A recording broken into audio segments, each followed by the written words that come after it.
of mine. Thank you for coming to our panel, the Sonic Presents, the new age of filmmakers, musicians and creators panel. I'm going to pass the mic for everyone to introduce himself, a very tiny bunch. Go on.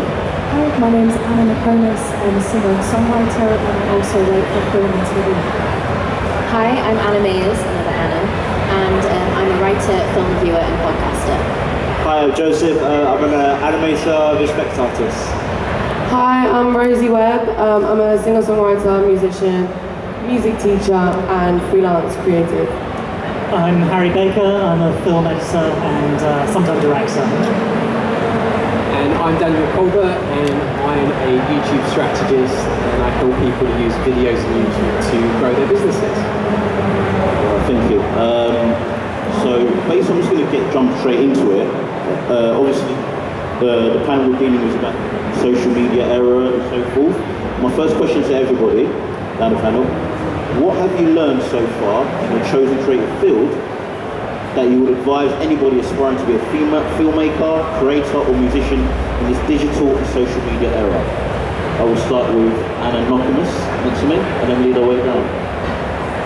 I can answer first if you like. Oh, go ahead. Yeah. Rosie's go on. So my creative chosen field is music, and so I'm a musician, singer, songwriter, and I think one of the big things that I've learned through being in this industry for the last 12 years is probably that experience is everything, and you should take any kind of like performance opportunities and kind of like networking opportunities, as many as you can.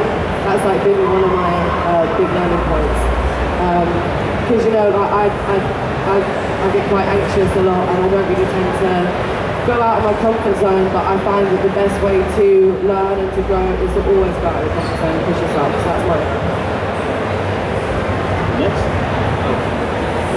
Oh, I was just going to say, being a creative and an artist, I'm sure we can all agree in this kind of social media era, it's great free advertising and putting yourself out there, and you can be so personal, you can connect with fans and people and connections. We were sat at the front saying, what's your Instagram to everyone? And I think, don't kind of knock it. You can really use what is available to you, and I definitely do, and I've met great people through it, connected with people, and I'm able to share what I do for free with the whole world, and I think it's fantastic. I would add also using, as you were saying, social media like Facebook, Instagram, TikTok. TikTok has much better algorithms. You get a much bigger audience, and also a lot of learning tools. For example, Epic Games does a lot of training for the Unreal Engine 5, which is actually incredible software, and it's free as well, so anyone can download it and use the software. Harry? You know what, I love that you missed out YouTube in that as well. I mean, YouTube is one of the biggest platforms anyway to be able to really, really put your name out there. And I would say, going on the question, for people who are thinking about, for people who are actually thinking about using YouTube, consider actually niching yourself. So if you are maybe a filmmaker, what in particular, what genre would you want to be known for on the platform? I've had clients who they will try and niche themselves in like 3 or 4 different areas, but they don't really get known for something. Whereas for someone who maybe just specialises in something like horror, then people can kind of get used to the idea that that channel would be the go-to channel for maybe the horror genre, or maybe something very particular in horror. So definitely for me, YouTube is going to be a great platform really to work out who your niche is and then create content that actually focuses on targeting that niche.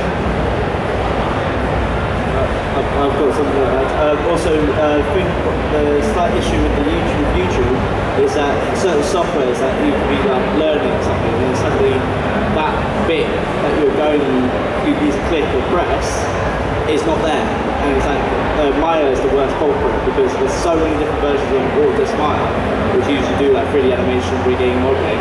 It's kind of, you know, you'll be doing it and then you're like, oh, that's Maya 2015, not 2018. It's just like, oh. It's annoying, but that's the thing where you have to, when you do search for things, type in the specific kind of the version of the program that you're using, like Blender or Maya or all these different softwares, the version, and you get the specific one that you want. Cool. What about what's your course? Yeah, I mean, I can only really approach the question as a filmmaker. That's my background. I think the advice I'd give someone who's, you know, kind of aspiring to work in that field is that you need to make stuff.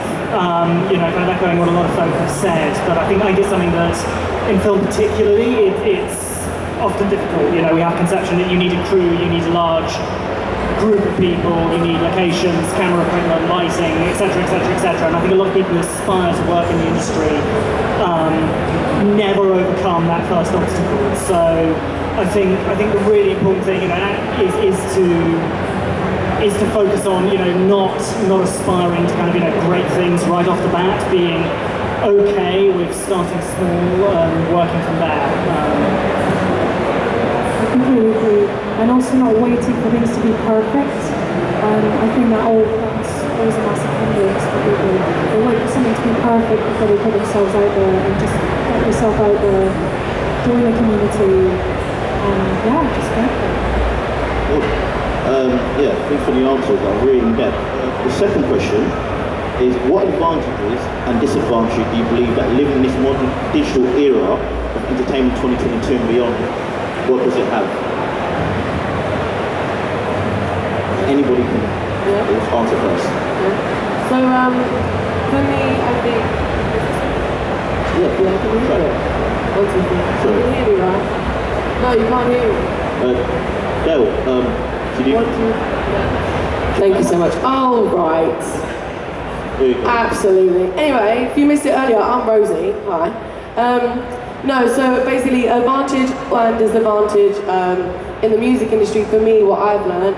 An advantage with what I do is that I've met and worked with people all over the world through, you know, social media and through the internet, and being able to find new artists that I wouldn't normally listen to, or that I wouldn't normally, you know, find. I mean, I've got a lot of favourite artists from Australia, for example. I've got a lot of favourite artists from Malta, and I wouldn't have found that kind of music or those artists if it weren't for, you know, social media and the digital age. But a disadvantage, in my opinion, is that everything is too... I feel like things can get too saturated. So, I mean, things like TikTok are a big problem in this day and age when it comes to like oversaturation in the music industry, I feel.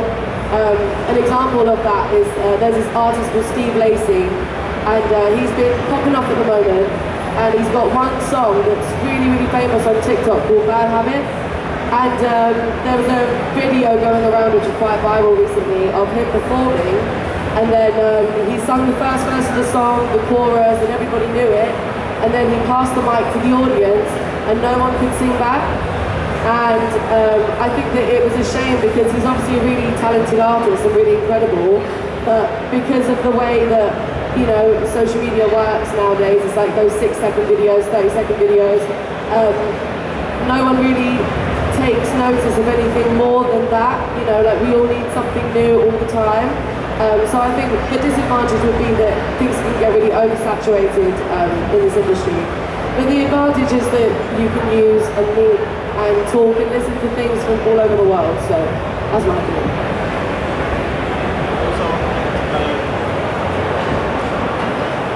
One, two, oh. The whole time. So yeah, so basically, it's a bit like what you say about like the whole media thing. It's kind of good in a way, because you can basically work people all around the world, as you're saying. Like, I was working with, so I did this music video, Easy Max Monkey Bars, which now got 2.1 million views on YouTube.